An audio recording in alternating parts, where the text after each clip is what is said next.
할렐루야. 네, 반갑습니다. 오늘도 하나님께서 너무나도 귀하고 복된 시간들을 허락해 주셨습니다. 함께 예배하러 나오신 우리 사랑하는 성도님들, 한 분도 빠짐없이 모두가 하나님께서 허락하시는 풍성한 은혜를 마음껏 누리는 복된 시간들이 되기를 소원합니다. 오늘 우리는 21장, 요한복음 21장의 말씀을 우리가 함께 읽었습니다.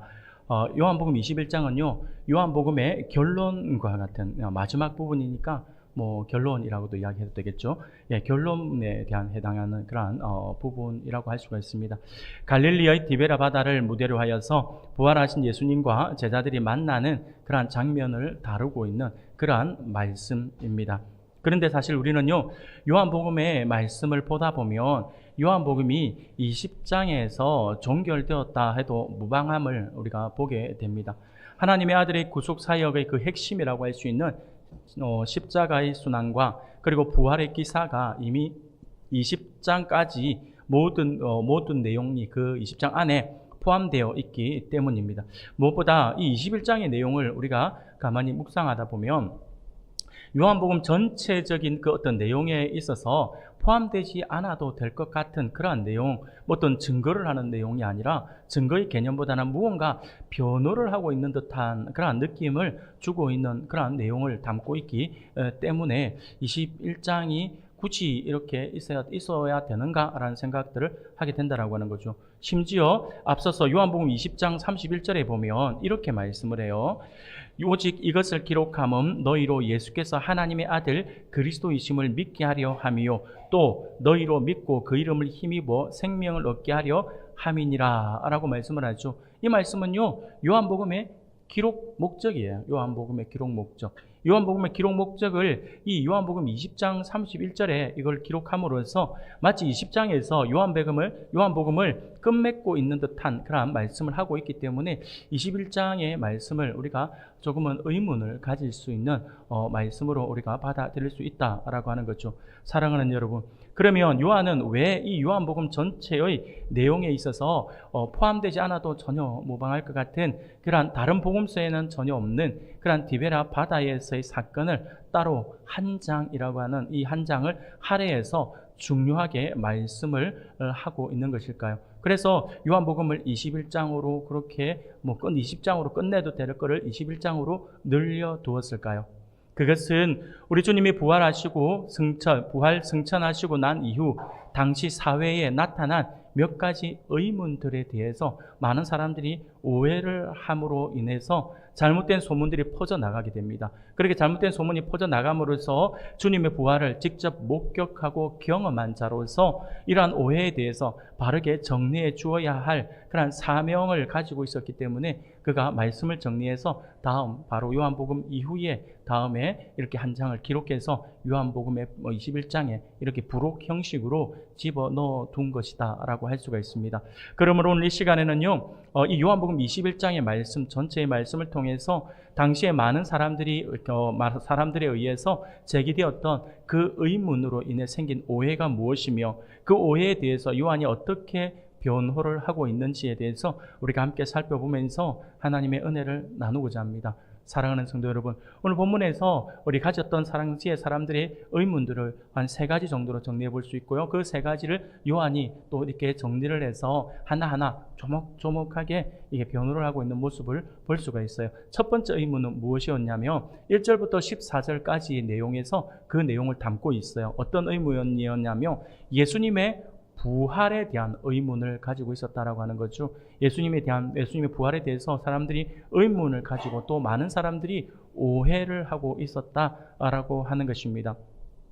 1절부터 14절까지의 말씀을 통해서 예수님께서 부활하신 후 3번째로 제자들에게 나타나신 그러한 사실에 대해서 말씀을 하고 있는 것이죠. 예수님께서 디베라 바다에서 물고기를 잡고 있던 제자들에게 나타나심에 대해서 말씀을 하고 있습니다.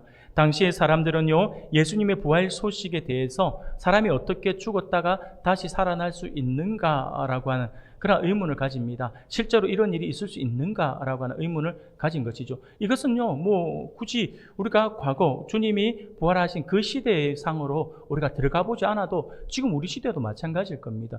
누군가가 사람이 목숨이 끊어졌다, 죽었다라고 했는데 며칠 뒤에 살아있다라고 생각을 해보세요. 그러면 어떤 일이 벌어지겠습니까? 깜짝 놀라는 거죠. 사람들이 볼 때에 귀신을 본 거 아닌가라는 생각이 들 수도 있다라고 하는 거죠. 사람들이 많은 착각을 할 수도 있어요. 그래서 지금 우리 시대에도 뭐 죽은 사람이 살아났다라고 한다면 많은 부분에 있어서 의문을 제기하고 그거 아니다, 뭔가 오해가 있다, 다른 이야기들을 막 가지고 와서 그것을 받아들이지 못할 것입니다. 그 시대는 더더욱이 그러했다라고 하는 것입니다.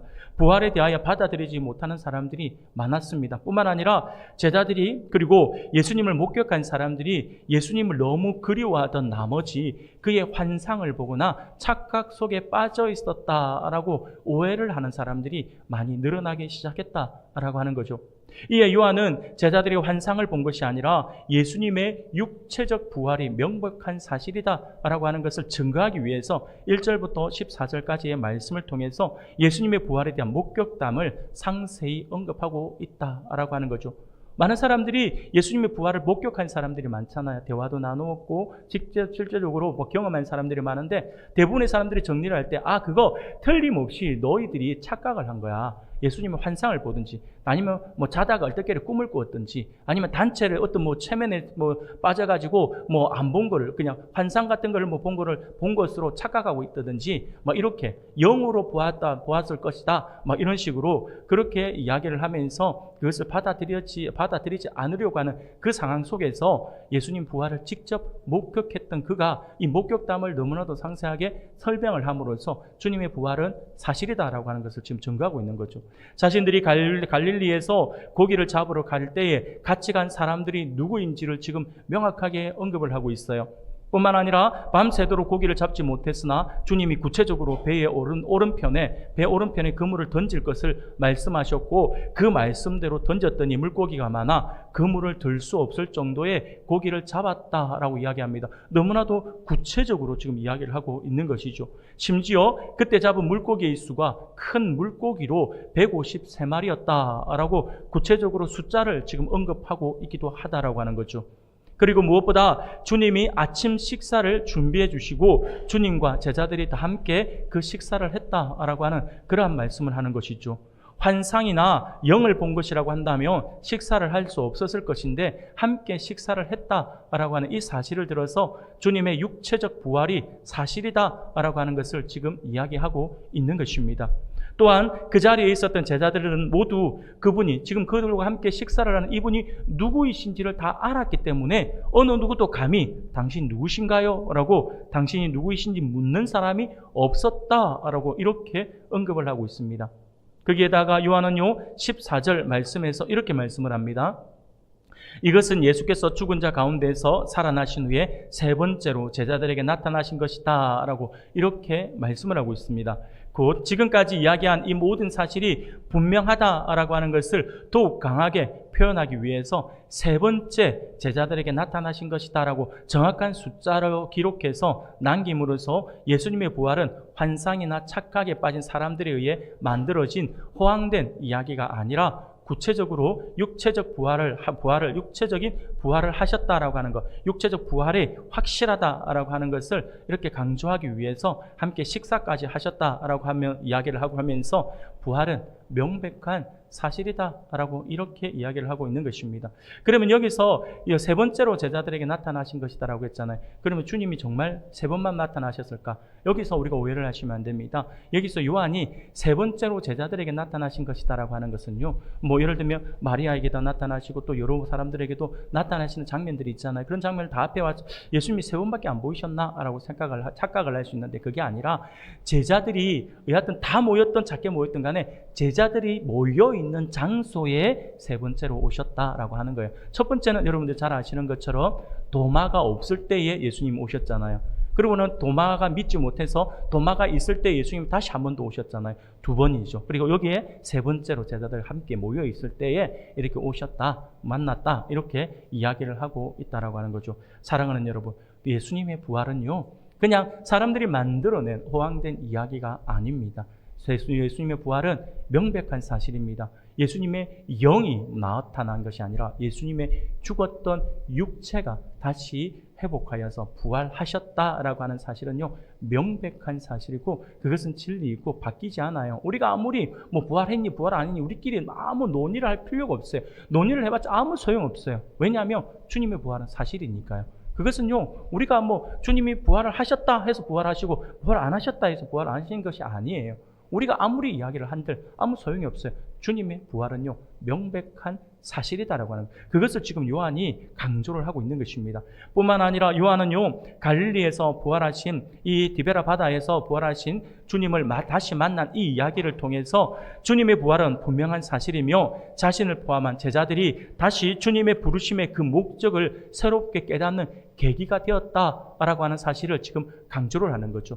단순하게 만나서 헤어졌다가 아니라 주님께서 오신 목적에 대해서 이야기를 하고 있는 거죠. 제자들이 있는 장소에 주님께서 다시 오신 그 목적, 그 목적이 다름이 아니라 우리를 처음 불러주셨을 때의 그 부르심의 그 소명, 그것을 다시 한 번 더 일깨워 주기 위해 오셨다라고 하는 사실을 말씀을 하고 있는 것입니다. 요한은요, 제자들이 디베라 바다 곧 갈릴리 바다에서 물고기를 잡으러 가는 것으로 오늘 본문의 말씀을 시작하죠. 이를 두고 어떤 사람들은요, 부정적으로 해석하는 사람들이 있어요.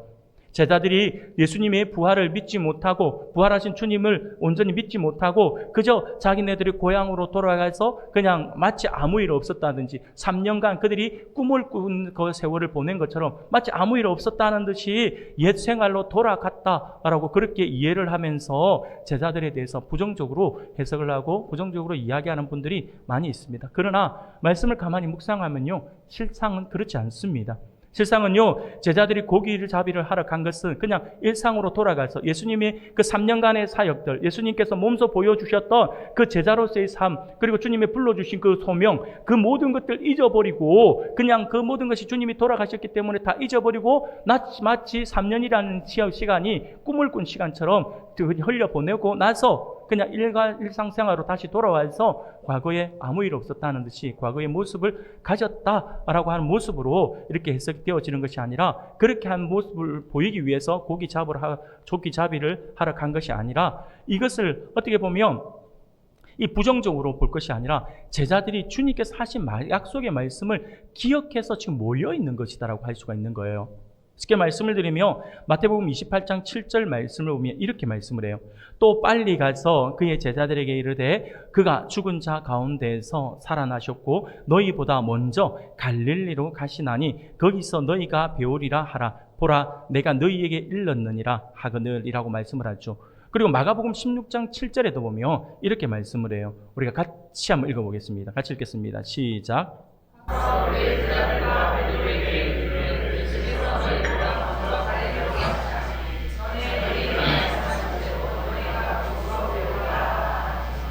아멘.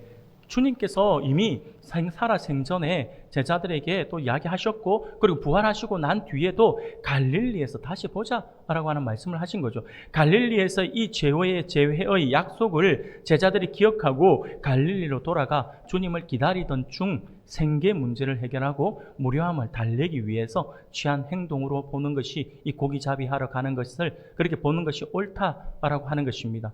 이는요, 다른 의미가, 다른 부분이 아니라 그곳에 함께한 제자들을 보면 알 수가 있습니다. 여러분들 잘 아시는 것처럼 갈릴리 어부 출신의 제자는요, 4명입니다. 4명. 누구죠? 베드로, 안드레, 야고보, 요한. 이 베드로 형제, 베드로, 안드레, 그리고 야고보의 형제, 야고보, 요한. 이렇게 4명의 제자들이죠. 이 4명이 갈릴리 어부 출신이에요. 그래 오늘 본문 2절을 보니까 이렇게 말씀을 해요. 시몬 베드로와 디두모라 하는 도마와 갈릴리 사람 갈릴리 가나 사람 나다나엘과 세베대의 아들들과 또 다른 제자 둘이 함께 있더니라고 말씀을 합니다. 그냥 4명이 아니라 여러 제자가 지금 모여 있는 거죠. 여기서 베드로와 도마, 나다나엘, 세베데의 두 아들은 야고보와 요한을 이야기하고요. 그리고 또 다른 제자 둘이라고 했는데 이 제자 두 사람이 명확하게 성경에는 누구다라고 말씀을 하고 있지 않지만 많은 학자들이 아마 이 두 사람이 베드로의 형제였던 안드레와 그리고 빌립이 아니었을까라고 이렇게 추측을 하고 있지만 명확하게 누구다라고는 말씀을 하고 있지 않기 때문에 누구다라고 말씀을 드릴 수는 없어요. 문제는 뭐냐면, 중요한 건 뭐냐면 갈릴리 어부 출신의 4명 외에 다른 제자들도 함께 있었다라고 하는 거예요. 다른 제자들이 그냥 베드로, 야고보, 요한 그리고 안드레에게 그냥 뭐 잘 지내나 그러면서 그냥 뭐 신방 온 게 아니에요. 신방 와가지고 같이 있다가 물고기 잡으러 간 것이 아니다라고 하는 거죠.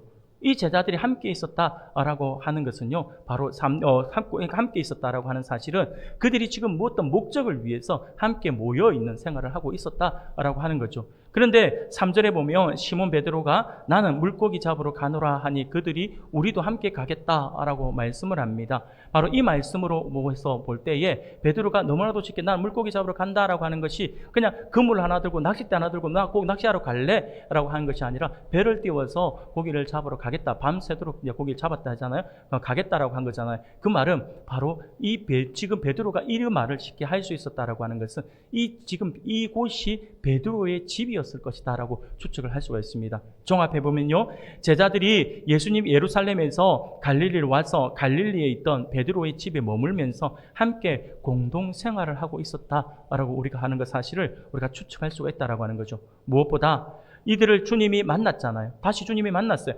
만나면 우리 주님의 성품대로 한다면 그들이 주님께서 약속하신 약속의 말씀, 부활에 대한 부분들에 대해서 만약에 제자들이 정말 주님의 그 부활을 잊어버리고 자신네들의 일상으로 돌아가 버렸다라고 한다면 주님께서 분명히 그들을 책망하셔야 되죠. 책망하시면서 그렇게 왜 이렇게 믿음이 없느냐, 언제까지 너희들이 이렇게 할래? 라고 했을 겁니다. 그러나 주님은요, 제자들을 만난 상태에서 전혀 제자들이 일상적인 어떤 물고기 잡이를 하고 고기 잡이를 하는 모든 모습들을 보면서 이 제자들을 책망하는 사실이 없었다라고 하는 모든 사실들을 종합해 볼 때에 이들이 지금 일상으로 돌아간 것이 아니라 어렴풋이나마 주님께서 약속하신 그 약속, 그게 확실히 믿었든지 아니면 뭐 얇게 믿었든지 간에 주님께서 갈릴리에서 보자라고 하셨으니 우리가 갈릴리에서 기다려봄이 마땅하다라고 생각을 해서 그들이 모여 있었다라고 생각을 할 수가 있다라고 하는 거죠. 제자들은 주님의 약속의 말씀을 기억해서 함께 갈릴리에 모여 있었다라고 하는 것을 우리가 알 수가 있습니다. 그런데 우리가 가만히 보면 이 갈릴리에서 예수님과 제자들이 다시 만나는 이 장면은요, 마치 예수님께서 처음 네 제자를 부르실 때의 누가복음 5장의 말씀과 5장의 그 장면과 매우 유사하다라고 하는 사실을 우리가 알 수가 있습니다.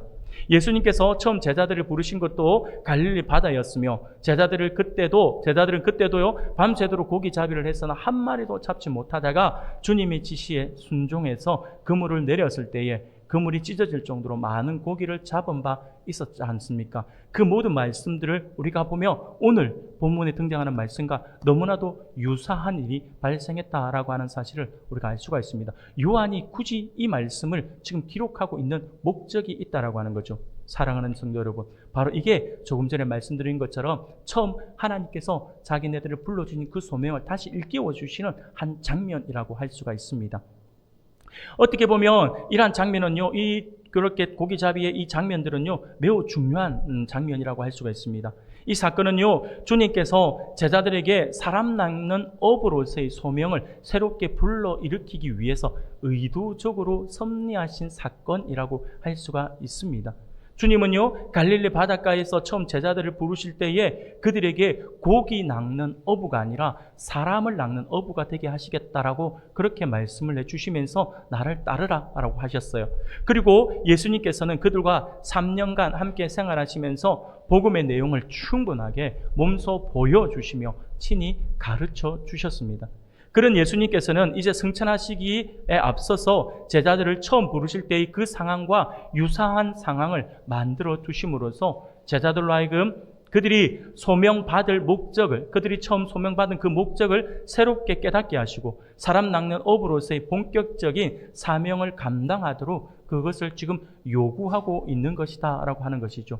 특별히 여기서 제자들이 밤새도록 수고했으나 아무것도 잡지 못했다가 주님의 지시에 순종했을 때에 153마리나 되는 많은 물고기를 잡은 것은요, 그들이 사람 낚는 어부가 될 수 있는 그 비결은 인간의 경험이나 기술에 있는 것이 아니라 전적으로 주님의 말씀에 순종하고 주님께서 공급해 주시는 그 능력, 곧 성령의 능력을 덧입은 데 있다라고 하는 사실을 보여주는 아주 중요한 장면이라고 할 수가 있습니다. 종합해 보면요, 요한은요, 이 21장의 이 앞부분의 말씀을 통해, 이 21장의 말씀을 통해서 주님의 부활은 사실이며 부활하신 주님께서 제자들에게 다시 한번 소명, 곧 부르심의 은혜를 깨닫게 해주셨다라고 하는 사실을 밝히고자 이 요한복음 21장의 말씀을 기록하여 넣었다라고 하는 것입니다. 두 번째로 당시에 요한 당시에 있었던 사람들이 어떤 오해를 했을까요? 처음이 주님의 부활에 대한 오해였다라고 말씀을 드렸어요. 두 번째는요, 바로 베드로의 사도성에 대한 오해를 하고 있습니다. 사람들이 이 오해에 대한 지금 해명을 하고자 이 말씀을 기록했습니다. 15절부터 19절까지의 말씀을 통해서 우리가 이 부분을 알 수가 있어요. 주님은 갈릴리 바다에서 제자들을 다시 만나서 식사를 하시고 난 후 세 번이나 주님을 부인함으로 인해서 주님의 수제자로서의 실추된 베드로의 권위를 회복시켜 주시는 장면이 바로 15절부터 19절까지의 말씀 안에 기록되어 있습니다. 예수님과 베드로의 사랑의 문답의 내용이죠. 세 번이나 주님을 부인했던 베드로에게 세 번에 걸쳐서 주님에 대한 그 사랑을 확인하시면서 목양의 사명을 부여하셨다라고 하는 것입니다. 사랑하는 여러분, 여기서 굳이 요한이 이 장면의 말씀을 기록하면요, 당시에 예수님을 향한 베드로의 배신 이야기는요, 예수님을 따르는 제자들과 예수님을 믿지 않았던 많은 사람들의 입에 오르내리는 그러한 이야기였습니다. 여러분, 베드로가 누구입니까? 그는요, 자타가 공인하는 주님의 수제자예요. 또한 그는요, 마지막 유월절 만찬 이후 주님이 제자들과 함께 감람산으로 가시면서 오늘 밤에 너희가 다 나를 버리리라 라고 말씀하셨을 때에 베드로는요, 마태복음 26장 33절에서 베드로가 대답하여 이르되 모두 주를 버릴지라도 나는 결코 버리지 않겠나이다 라고 이야기를 합니다. 다른 사람들은 몰라도 나는 결코 주님을 버리지 않아요 라고 단호하게 말했던 인물이 바로 베드로입니다. 심지어 오늘 밤 닭 울기 전에 네가 세 번 나를 부인할 것이다 라고 말씀을 했을 때 베드로가 무엇이라고 이야기했습니까? 마태복음 26장 35절이에요. 베드로가 이르되 내가 주와 함께 죽을지언정 주를 부인하지 않겠나이다 라고 이렇게 많은 사람들 앞에서 비장한 각오로 이야기했던 인물이 바로 베드로죠. 그런데 그런 베드로가 이렇게 단호히 선포하며 소리쳤던 그 밤, 그 새벽에 정확히 주님의 말씀처럼 닭 울기 전 세 번 주님을 부인했다라고 하는 것이죠. 심지어 주님을 모르는 사람이라고 맹세까지 하고요. 더 나아가서 주님을 저주까지 했던 인물이 바로 이 베드로였습니다. 이 소식을 전해들은 사람들은 베드로를 어떻게 생각했을까요? 베드로 좋게 보일까요? 아니죠. 그렇게 보일 수가 없습니다. 사랑하는 여러분, 우리가 가만히 생각해 봅시다. 우리 안에 죄성이 있잖아요. 죄성을 가진 사람들은요, 항상 보이는 행동들이 있어요. 모든 사람이 다 그래요. 자기의 죄성을 가진 사람들은요, 항상 자신의 그 죄성과 자신의 허물을 숨기고자 하죠. 그것을 숨기기 위해서, 숨기는데 가장 효과적인 방법을 뭐라고 생각하냐면, 대부분의 사람들은 그냥 아무 말 안 하면 된다라고 생각하지 않아요. 사람들은요, 자기의 죄를 숨기기 위한 최고의 방법을 어떤 방법을 쓰냐면 바로 옆에 사람을 이야기하죠. 옆에 사람의 죄를 이만큼 계속 까발리죠. 까발리고 드러내요. 드러내면 사람들의 시선이 그 사람한테 쏠리잖아요. 그 사람한테 쏠리면서 자기의 죄가 드러나지 않고 숨는 그 까발리고 그 사람들이 그 사람한테 시선이 가 있는 그 시선 뒤에 숨어서 자기는 안전하다라고 생각하는 거예요. 이거는요, 모든 사람이 가지는 마음이에요. 이 모든 사람이 가지고 있는 죄성이에요. 인간의 죄성대로 한다면 베드로는요, 사람들의 비난으로 인해서 예수님의 제자 공동체뿐만 아니라 예수님을 따르던 무리들 앞에서도 얼굴도 제대로 들지 못할 정도로 머리를 숙이고 다녔을 겁니다. 아마 스스로 자기의 죄를 숨기기 위해서 베드로의 그 죄를 더 드러내겠죠. 내가 주님을 따르지 못했다. 주님이 잡히시는 그날 내가 도망갔다라고 하는 그 부끄러움을 숨기기 위해서 베드로의 그 죄를 더욱더 드러내려고 하는 것이 사람들의 아마 그 죄성일 겁니다. 베드로가 그랬던 것처럼 아마 누군가는요, 내가 비록 주님이 잡히시던 날 밤에 도망을 갔지만 그래도 나는 누구처럼 주님을 부인하거나 모른다고 맹세하지는 않았다 라고 이야기하면서 내 죄를 아니라 그 누구? 바로 베드로를 가리키겠죠. 베드로에게 시선을 돌리게끔 한다라고 하는 거죠. 그런 말을 하면서 베드로와 비교하면서 자신은 더 의롭다라고 주장할 수도 있어요. 내가 비록 도망을 갔지만, 내가 비록 숨어 있었지만 그래도 나는 베드로보다 좀 낫지 않나? 내 죄는 숨기는 거죠. 베드로보다 나는 좀 더 의롭지 않나? 나는 그래도 주님을 부인하지는 않았어. 주님을 내가 저주하지도 않아. 저 인간은 주님을 부인한다고 맹세까지 하고 그뿐만 아니라 저주까지 했잖아. 내가 그래도 저 인간보다는 좀 깨끗하지 않나? 이게 우리가 가지는 인간의 연약한 심성이에요. 죄된 속성입니다. 그러면서 어이구 그렇게 다른 사람들과 제자들과 비교하면서 자신만 참 제자인 것처럼 굴더니 도대체 이게 뭐냐? 순전히 말뿐이었네. 이런 말들을 많이 하겠죠. 아마 베드로는요, 주님의 제자로서의 모든 힘을 잃고 그저 사람들 보기에 부끄러워서 머리를 들지 못했을 수도 있습니다. 사랑하는 여러분, 그러나 주님이 이 갈릴리 바다에서 다시 베드로에게 목양의 사명을 부여해 주심으로써 베드로는요, 위로와 함께 새로운 힘을 얻었고 주님 성천 이후 오순절 마가다락방에서 성령의 임재를 통하여 능력을 얻어서 능력 있는 사도로서 복음 증거의 일선에서 복음을 증거하는 삶을 살았음을 우리가 잘 알고 있습니다. 근데 이것은요, 베드로의 가장 측근에 있는 사람들은 그것을 보면서 그가 얼마나 통곡을 하고 얼마나 회개했는지 알고 있습니다. 그러나 이 사실을 모르는 사람들은 여전히 베드로에 대한 불편한 심기를 가지고 있었다라고 하는 거죠. 그 심기를 이용하는 인물이 누구였냐며 바로 마귀죠. 여러분 잘 기억하세요. 사탄 마귀는요, 항상 신앙이 견고하게 서 있는 사람들에게 접근하지 않습니다. 항상 어떤 사람들에게 하냐면 불평이 있고 불만이 있고 좀 안 좋은 거, 내가 소외되고 있다라고 하는 것들이 느껴지는 그 사람의 심령을 찾아가서 계속해서 속삭이는 거예요. 그래, 네가 이 정도 대우받을 사람은 아니지 않나? 좀 이상하지 않나? 너희 지도자가 뭔가 좀 착각하고 있는 거 아닌가? 야, 니 무시하는 거 맞대. 막 그런 속삭임을 계속해서 주고 있어요. 사탄이 하는 바로 그 역할이죠. 사탄 마귀는요, 초대 교회, 예루살렘 교회의 지도자인 베드로를 공격해서 넘어뜨리고자 베드로의 가호를 기억하고 있던 부정적인 시각을 가지고 있었던 사람들을 계속해서 끊임없이 부추기면서 베드로를 적대시하게 하고, 베드로를 공격함이 곧 교회를 공격하는 거잖아요. 교회를 흔드는 거죠. 그래서 베드로를 공격해서 교회를 흔드는 일을 멈추지 않았다라고 하는 것입니다. 심지어 베드로의 사도성에 대해서까지 오해하는 말들로 베드로에 대한 곱지 않은 시선들을 가지고 사람들을 선동하도록 했다라고 하는 거죠.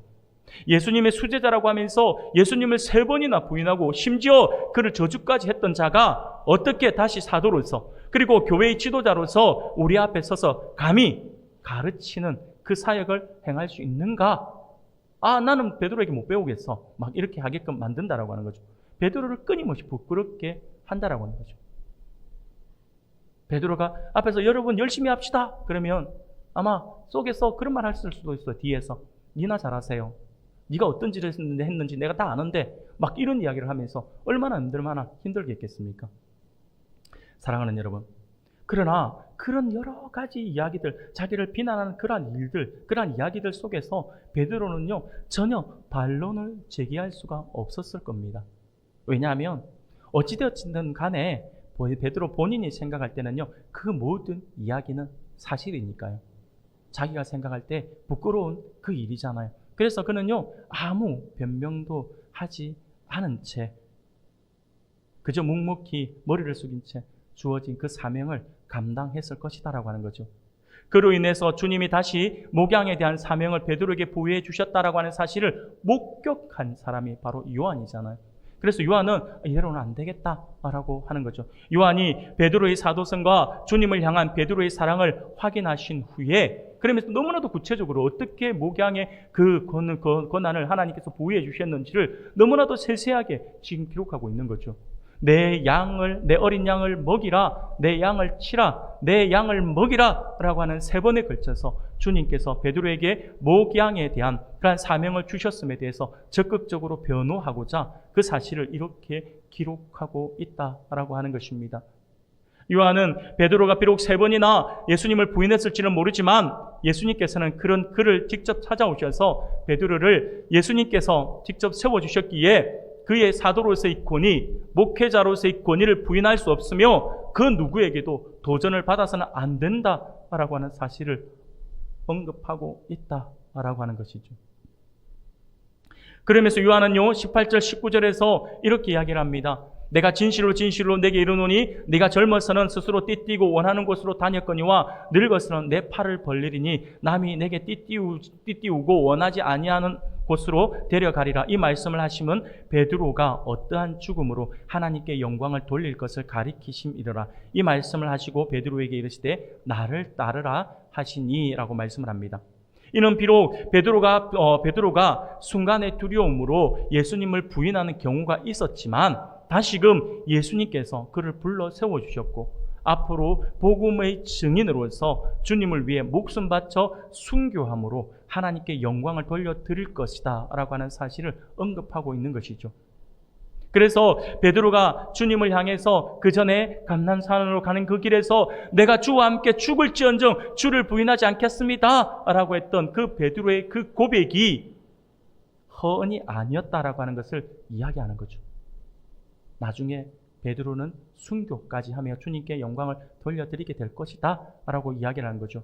더 이상 베드로의 사도로서 그리고 목회자로서의 권위에 도전하는 일이 없기를 바란다 라고 하는 말에 주님께서 세워주셨는데 왜 너희들이 엉뚱한 소리를 하느냐 라고 이야기를 하고 싶은 거죠. 그것이 바로 요한복음 21장을 기록한 2번째 이유입니다. 3번째, 요한 당시에 사람들에게 있었던 한 가지 의문과 그 오해가 또 하나 더 있습니다. 이 3번째는 뭐냐면요, 바로 사도 요한 자신에 대한 오해입니다. 당시 예수님의 제자들 가운데 사도 요한은 가장 장수를 했던 인물입니다. 그러자 많은 사람들에 의해서 오해가 만들어지고 이상한 소문이 퍼져나가기 시작했습니다. 요한은 예수님께서 다시 오실 때까지 죽지 않고 살아있을 것이다 라고 하는 오해였습니다.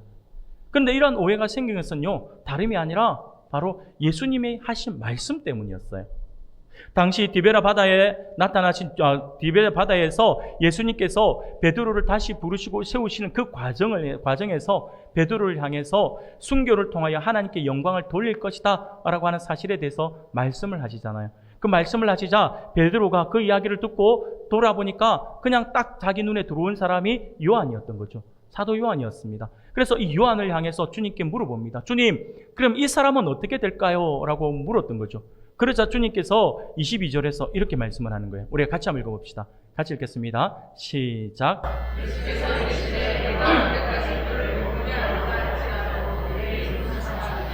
너는 나를 따르라 하시더라. 아멘. 예수님께서 이렇게 말씀을 하시죠. 그러자 그 말씀을 지금 베드로가 하고 요한만 들은 것이 아니라 함께 있었던 제자들이 있잖아요. 함께 있었던 제자들이 그 이야기를 들었던 거죠. 그런데 그 제자들이 또 오해를 한 거죠. 그 제자들로부터 오해가 시작되었습니다. 바로 요한은 죽지 않을 것이다 하고 예수님께서 말씀을 하셨다라고 생각을 했고 그 내용이 많은 사람들에게 소문으로 퍼져나갔다라고 하는 거죠. 그러자 요한이 그 오해를 적극적으로 변호하고 있는 것입니다. 이것은요 23절에서 분명하게 이렇게 이야기를 하죠. 이 말씀이 형제들에게 나가서 그 제자는 죽지 아니하겠다 하였으나 예수의 말씀은 그가 죽지 않겠다 하신 것이 아니라 내가 올 때까지 그를 머물게 하고자 할지라도 내게 무슨 상관이냐 하신 것이라 라고 말씀을 하죠. 요한은요 예수님께서 하신 말씀은 요한 자신이 죽음을 맞지 않을 것이다 라고 한 뜻이 아니라 베드로에게 요한이 어떻게 되는가는 네가 신경 쓸 바 아니다 라고 지금 이야기를 하고 있는 거예요. 그렇게만 주님이 이야기하셨는데 그것을 들었던 제자들이 오해를 했던 것이죠. 주님의 말씀은요 너무나도 간단 명료했습니다. 요한의 사역과 생명에 관한 일들은 오직 하나님의 절대 주권이니 너는 이것을 신경 쓸 필요 없고 오직 하나님께서 너에게 맡겨주신 사역에 충실하면 된다라고 하는 뜻으로 예수님께서 하신 말씀인데 왜 사람들이 예수님의 말씀을 바로 안 듣고 오해를 하느냐라고 하는 거죠.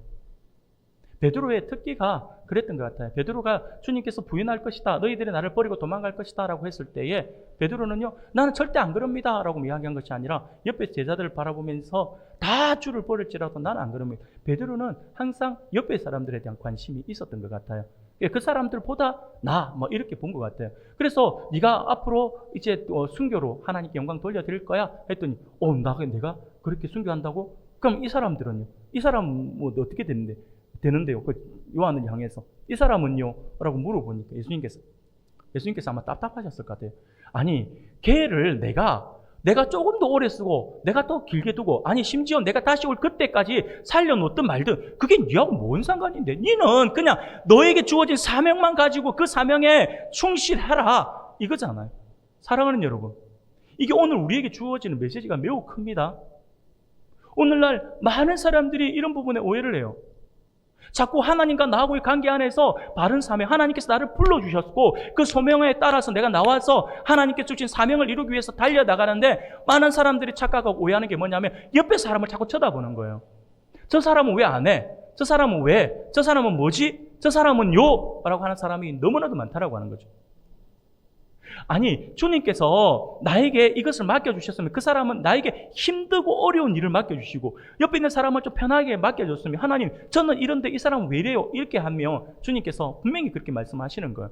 아니, 그 사람은 내가 따로 쓰려고 내가 세워뒀는데 그 사람을 내가 어떻게 쓰든 네가 무슨 상관이야? 너는 너에게 맡겨진 일에만 충실하면 돼, 이거죠. 오늘 우리가 분명히 명심해야 합니다. 하나님께서 나를 부르신 이유, 나를 부르신 그 목적에 맞는 삶들을 우리가 보면서 바울처럼 좌로나 우로나 치우침이 없어야 됩니다. 옆에 사람들을 쳐다볼 거 없어요. 오직 나의 표대를 저 천국을 향하여 두고 내가 그 표대를 향하여 좌로나 우로나 치우침 없이 다른 박질하여 달려나가는 그 모습이 우리 안에 있어야 한다라고 하는 거죠. 많은 사람들이 이런 부분에서 오해를 하는 것입니다. 그러면서 요한은요, 이 이야기를 하는 거예요. 24절에서 결론적으로 이 이야기를 하는 거예요. 함께 읽겠습니다. 24절 같이 읽겠습니다. 시작. 이 일들을 증언하고 우리는 그의 증언이 참된 줄 아노라. 아멘. 요한이 지금 이것을 마지막에 기록하면서 이 모든 것들을 증언하고 이 일들을 기록한 그가 바로 나다. 나야 나. 그러니 내 말은 틀리지 않고 참되다. 그러니 내 말 좀 믿어라. 지금 그 이야기를 하고 있는 거죠. 사랑하는 여러분, 내가 직접 예수님께 듣고 증거하는 것이니 이상한 소문에 휘둘리지 말고 이제 이후로는 내 말을 기억해서 어떤 말에도 휘둘리지 말고 오직 하나님 앞에 바른 신앙에 가질 것을 당부하고 있는 것입니다. 이것이 요한이 요한복음 21장을 기록한 세 번째 목적이다라고 하는 것입니다. 사랑하는 성도 여러분, 오늘 하나님께서 우리에게 주시는 말씀을 기억할 수 있기를 바랍니다. 우리가 하루하루 매일의 삶의 현장을 우리가 살아가다 보면 그 삶의 현장 속에서 많은 부분에 있어서 우리가 바로 알지 못하고 바로 보지 못한 사실들에 대해서 사람들의 말만 듣고 오해를 하는 경우들이 참 많아요. 우리가 너무 어리석다라고 하는 게 바로 여기서 나와요. 우리는요, 앞면만 봐요. 드러난 장면만 봐요. 앞에 드러나 있는 장면만 보면서, 그래서 그것이 또 드러난 장면에서 나에게 느껴진 그것만 가지고 내가 이야기를 하는 거죠. 그 이면의 이야기는 몰라요. 그 내면의 이야기들은 모르고 이분들이 왜 나에게 이런 행동을 하셨는지에 대한 생각을 하지 않아요. 그러다 보니 어떻게 됩니까? 오해를 하는 거예요. 오해하고 나면 나중에 어떻게 됩니까? 나중에 진실을 알고 나면 너무 부끄러워하면서 미안하다, 내가 잘못했다, 그러죠. 근데 더 웃긴 건 뭐냐면 그것을 계속 반복한다라고 하는 거죠. 이건 누구 한 사람의 문제가 아니에요. 우리 모두의 문제예요. 우리 모두의 문제. 그래서 우리가 늘 엎드리고 기도해야 된다라고 하는 거죠. 우리가 너무 연약하기 때문에요. 어쩔 수 없는 연약한 우리의 모습이 빚어내는 어리석은 모습이라고 할 수가 있습니다. 하지만 우리가 하나님의 사람들로서 이러한 오해를 늘 하나님 말씀 앞에 비추어서 바르지 않으면 함께 동요하지 않아야 합니다. 오직 하나님 앞에 기도하고 맡겨드림으로 나아갈 수 있어야 한다라고 하는 것입니다. 옆에 사람이 아무리 다른 이야기를 하더라도 그 이야기를 들었을 때에 하나님의 말씀과 조금 다른 것 같다, 어긋나는 것 같다, 좀 뭔가 이상하다라고 한다면 거기에 귀를 막아야 합니다. 사람들은요, 이 죄성이 계속해서 나를 누르다 보니까 그 죄성 때문에 이것을 숨기기 위해서 다른 사람들의 이야기를 참 즐겨해요. 자꾸 숨기려고요. 그래서 여러분들이 이제는 기억하십시오.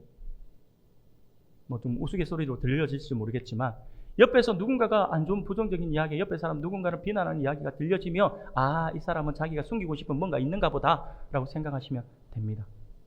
그렇다고 해서 제가 여러분들 이상한 눈을 가지고 이상하게 쳐다봐라 이야기하는 게 아니라, 그만큼 우리가 마음을 열어놓고 같이 대하고 같이 그런 일을 오해하는 일은 없이 오직 하나님의 말씀이 기준이 되는 그러한 삶을 살아갑시다 라고 하는 그런 의도에서 말씀을 드리는 겁니다. 오해가 없었으면 좋겠습니다.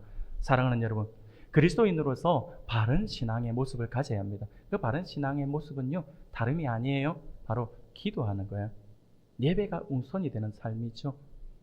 전에도 말씀을 드렸어요. 우리 주변에 우리는 연약하기 때문에 부족한 게 보일 수밖에 없어요.